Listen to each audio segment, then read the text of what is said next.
Vamos lá, vamos falar sobre o tema que é aproximação. Mala, como que eu me aproximo melhor? Como que eu crio uma imagem positiva logo no primeiro contato? Como que a percepção do meu cliente fica melhor a partir da forma como eu falo com ele? Pois é sobre isso que a gente vai falar hoje aqui no Impulso Comercial. Como que eu crio uma imagem positiva logo no primeiro contato? Vou dar dica de livro, inclusive dica de pitch, como que você consegue criar uma imagem positiva logo no começo. Malavota, não sei porquê, eu fiz um primeiro contato com o cliente, depois ele não me respondeu mais, ou eu não consegui ter contato com ele logo no primeiro momento, ou a gente não avançou depois de uma primeira conversa, ou não obtive retorno.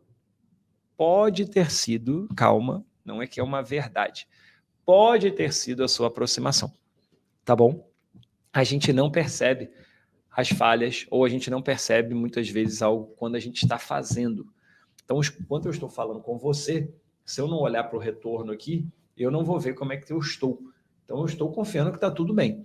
Então, o que eu faço durante a minha fala, eu não consigo parar e avaliar, a não ser que eu esteja olhando de fora, a não ser que eu tenha uma câmera, e aí depois eu olho na câmera para ver postura, forma de falar, o que eu falei. Então, é sempre bom, eu sempre indico isso, fazer um overview de tudo que você falou, afinal de contas, sempre tem oportunidade. Começando, então, sobre essa questão da aproximação. É uma atitude de estabelecer relação de proximidade e contato com pessoas em identidade. Então, eu peguei do dicionário. O ato de se aproximar é estabelecer contato, é estabelecer uma identificação, estabelecer um princípio de relacionamento. Não quer dizer que isso é um relacionamento. Eu estou estabelecendo um relacionamento. E eu tenho alguns exemplos para dar para vocês e alguns exemplos de fracasso, que é bom porque a gente aprende também. Quando eu falo muito logo no primeiro contato e não procuro saber ou ouvir muito mais a outra pessoa, é uma medida que às vezes falha, né? Então eu estava conversando agora, inclusive com uma pessoa que eu conheci no Rio Innovation, a gente acabou de voltar de lá, e ele estava falando muito sobre os pensamentos, sobre as ideias, etc. Então a gente acaba tendo muito pouco tempo para emitir um julgamento baseado naquilo que eu vejo.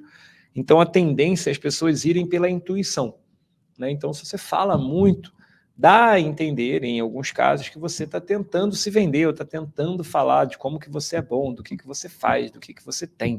E muitas vezes o cliente não está interessado logo no primeiro contato. Então, é um trabalho de conquista. Então, quanto falar e o que falar é o refino, é o toque final, ou o toque inicial, que vai fazer o nosso papo avançar. Então, eu tenho aqui na minha aproximação uma dica, inclusive, de leitura. Tá aí para você, ó. Deixa eu botar numa tela maior. Tá aí, ó. Como convencer alguém em 90 segundos.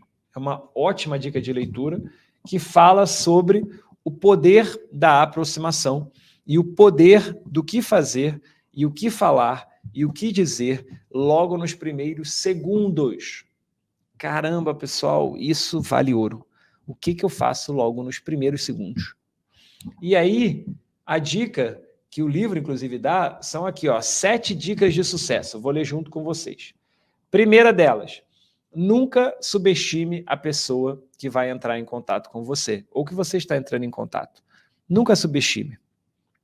Porque você não sabe quem é a pessoa, você não sabe o nível de conhecimento, e se você não conhece, você não sabe nem quais são os interesses, então não subestime. Acontece em alguns casos, o vendedor subestimar ou achar que já está favorável e ele vai por um caminho, muitas vezes mais objetivo, que acaba atrapalhando. Então não subestime. 2, saiba como sua solução pode melhorar o negócio dessa pessoa. Então eu estou muito mais focado na melhoria para ele do que focado em eu vender alguma solução ou vender alguma coisa. Então, eu estou mais preocupado em como que eu conecto a solução para que ele faça o negócio dele prosperar. 3, saiba qual o seu fantástico diferencial. O que eu realmente tenho que ninguém tem? Porque se eu for no óbvio, se eu for no dado, pode ser que o meu nível de interesse seja baixo. 4, evite abordagens tradicionais, bom dia, boa tarde, boa noite, que bom falar com você, é muito tradicional, acaba não tendo eficiência. Eu tenho 4 formas eficientes, eu posso falar do meu produto, eu posso falar da pessoa, eu posso falar de um ambiente social, eu posso falar de um ambiente promocional, de uma oportunidade. Então, eu tenho maneiras diferentes de buscar essa conexão. Pare de falar e deixe o outro expor, é isso mesmo. Então, quanto menos eu falo, menos eu me exponho. Quanto mais ele fala, mais eu estou apto para convencê-lo de uma solução que vai adequar o negócio dele. Procure uma conexão emocional, isso é valiosíssimo, né? Então, qual é uma conexão emocional? Uma lembrança, um amigo em comum, um colégio que estudou, um bairro, uma região, tudo isso ajuda vocês a conectar com a emoção. E adapte a linguagem a cada situação. Então, eu tenho uma linguagem no telefone, eu tenho uma linguagem na escrita, eu tenho uma linguagem na fala presencial e cada uma delas vai me trazer uma tônica, um tônus diferente. Então, esse tônus, que é o formato, que é o desenho, ele vem através da maneira como nós falamos. Mala, eu estava vendo você vender, e aí os vendedores aqui, o Douglas, a Vivi, o Davi, o Diegão, falam para mim sempre isso. Falam assim, poxa, Mala, muitas vezes você fala a mesma coisa que a gente, mas quando você fala surte um efeito e quando a gente fala surge outro efeito.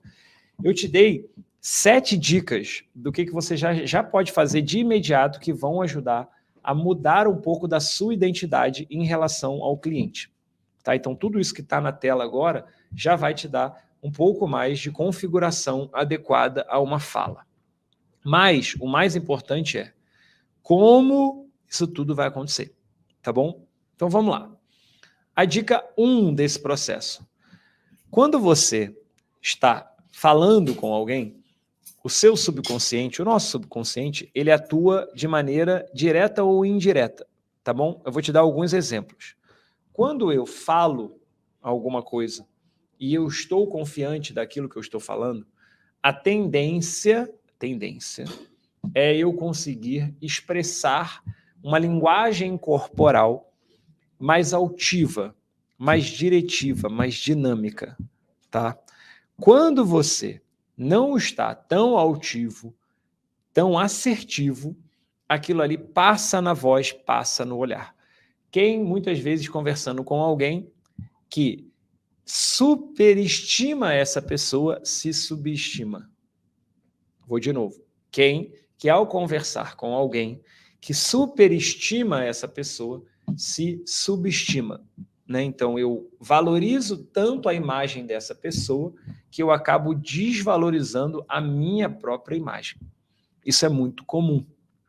Embora eu não seja um astro do rock, eu acabei conseguindo uma certa notoriedade, principalmente na rede social, por conta de vídeo, de palestra e etc. E é muito comum encontrar pessoas, e as pessoas, ao conversarem comigo, se colocam numa posição de subestimação. Ela se subestima, porque ela acha que ela está numa posição inferior. E o corpo demonstra, aperta a mão assim, baixa a cabeça, fala com a cabeça baixa. Então, isso demonstra que a pessoa com quem eu estou conversando cria em mim um movimento capaz de trazer a minha linguagem corporal para baixo. E isso é coisa da sua cabeça. De repente, a outra pessoa que está do outro lado, no caso eu ali, acho o máximo estar conversando com a pessoa, adoro estar ali batendo papo, só que ela está muito acuada, ela está muito para baixo. E aquilo cria uma imagem de fragilidade, de que a pessoa não está confiante, de que ela não está competente. Muitas vezes é só um pensamento. A pessoa tem todas as skills, tem todas as habilidades, mas não está ali demonstrando isso. E isso passa na fala, isso passa nos argumentos, passa muitas vezes até num simples bom dia, boa tarde, boa noite. E aí, curtiu o conteúdo? Tenho certeza que de alguma forma isso vai te ajudar na sua operação e nas suas vendas. Mas o mais importante é não espera muito tempo, coloque em prática o quanto antes e comente, ative a notificação, compartilha esse conteúdo, tenho certeza que tem um amigo ou alguém que trabalha junto com você que precisa dessa dica. Eu tenho mais conteúdo para te oferecer em alguns outros vídeos, fica com a gente, eu te vejo na próxima.